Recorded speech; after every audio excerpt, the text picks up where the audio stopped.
क्या माता सरस्वती जी ब्रह्मा जी की पत्नी है और ब्रह्मा जी अपनी ही रचना से उत्पन्न माता सरस्वती जी पर मुग्ध हो उठे और उन्हें पाने का प्रयास करने लगे?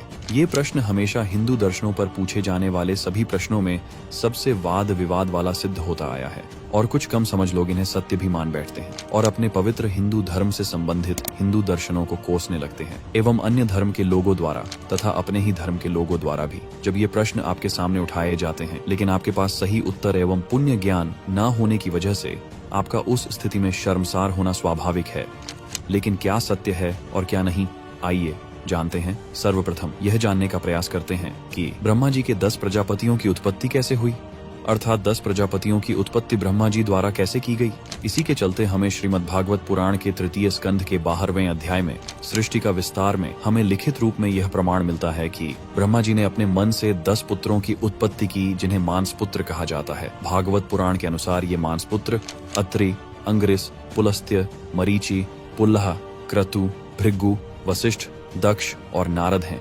इन ऋषियों को प्रजापति भी कहते हैं जिनका जन्म ब्रह्मा के अलग अलग अंगों से माना जाता है, जिसमें नारद जी ब्रह्मा जी की गोद से, दक्ष अंगूठे से, वशिष्ठ प्राण से, भृगु त्वचा से, क्रतु हाथ से, पुलह नाभि से, पुलस्त्य कानों से, अंगिरा मुख से, अत्रि नेत्रों से और मरीचि मन से उत्पन्न हुए।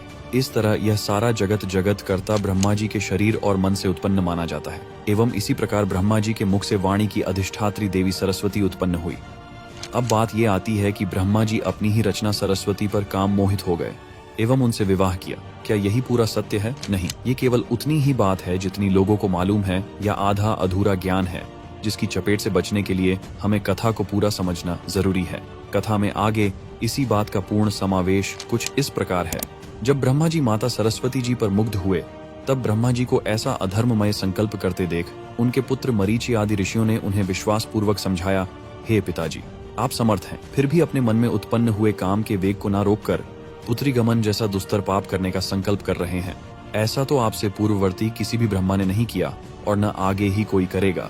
आप जैसे तेजस्वी पुरुषों को ऐसा काम शोभा नहीं देता, क्योंकि आप लोगों के आचरणों का अनुसरण करने से ही तो संसार का कल्याण होता है। अपने पुत्र मरीचि आदि प्रजापतियों को अपने सामने इस प्रकार कहते देख प्रजापतियों के पिता ब्रह्मा जी बड़े लज्जित हुए और उन्होंने उस शरीर को उसी समय छोड़ दिया। तब उस घोर शरीर को दिशाओं ने ले लिया, जिसे अंधकार भी कहते हैं। यहाँ आप देख सकते हैं कि ब्रह्मा जी के पुत्रों द्वारा उन्हें समझाया गया, जिसमें साफ साफ बताया गया है कि पुत्री गमन अपराध है। परिणाम स्वरूप ब्रह्मा जी समझ जाते हैं एवं उन्हें अपनी गलती का एहसास होते हुए वह अपने शरीर को उसी समय त्याग देते हैं, जिस शरीर के कारण उन्हें काम स्थिति जागृत हुई। और इसी कथा के माध्यम से हमें यह भी पता चलता है कि ब्रह्मा एक नहीं है, उनसे पहले भी ब्रह्मा हुए हैं और उनके बाद भी ब्रह्मा होंगे। इस कथा में कहीं भी ब्रह्मा जी और सरस्वती जी के विवाह का जिक्र नहीं मिलता है। अब समस्या यह आती है कि कोई भी आपको पूरे ज्ञान के बारे में नहीं बताएगा और आधे अधूरे ज्ञान से आपको नीचा दिखाने एवं सनातन धर्म को गलत साबित करने चले आएंगे और ब्रह्मा जी और सरस्वती जी का विवाह की कथाओं को उजागर करेंगे जिनमें ब्रह्मा और सरस्वती जी का विवाह हुआ है। ब्रह्मा और सरस्वती जी के विवाह के पीछे का रहस्य क्या है, आइए जानते हैं। ब्रह्म वैवर्त पुराण में ब्रह्मा जी और सरस्वती जी के विवाह की कथा मिलती है, लेकिन यहाँ पर यह स्पष्ट करने वाली बात है कि ये वह सरस्वती जी नहीं है जो ब्रह्मा जी की पुत्री थी या जिन्हें ब्रह्मा जी द्वारा उत्पन्न रचना माना जाता है। अब प्रश्न यह उठता है कि ब्रह्मा जी का विवाह किस सरस्वती से हुआ। यह बात ब्रह्म वैवर्त पुराण के अध्याय 35 में कथा के माध्यम से स्पष्ट होती है, जिसमें स्वयं श्री नारायण जी कहते हैं कि ब्रह्मा जी ने गोलोक में जाकर मेरे मुखारविंद से निर्गत संपूर्ण विद्याओं की अधिदेवी सती भारती को प्राप्त किया। वागीश्वरी भारती को पाकर उन्हें बड़ी प्रसन्नता हुई।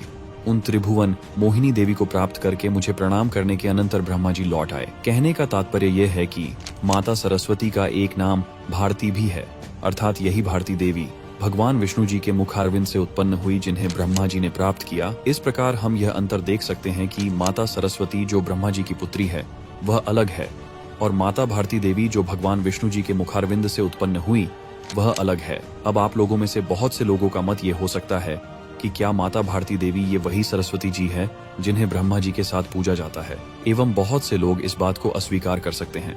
लेकिन इसी की पुष्टि करते हुए आगे कथा में माता भारती देवी के बारे में कहा गया है कि उनके 2 हाथों में वीणा और पुस्तक तथा अन्य हाथों में व्याख्या की मुद्रा देखी जाती थी। और आपने देखा होगा कि ब्रह्मा जी के साथ जिन सरस्वती जी की पूजा होती है उनके हाथों में भी यही वस्तुएं होती है। तो इन प्रमाणों से ये सिद्ध होती है कि माता भारती देवी वही सरस्वती जी है। जिनकी पूजा ब्रह्मा जी के साथ होती है, जो भगवान विष्णु जी के मुखारविंद से उत्पन्न हुई। ये माता सरस्वती ब्रह्मा जी की पुत्री नहीं है।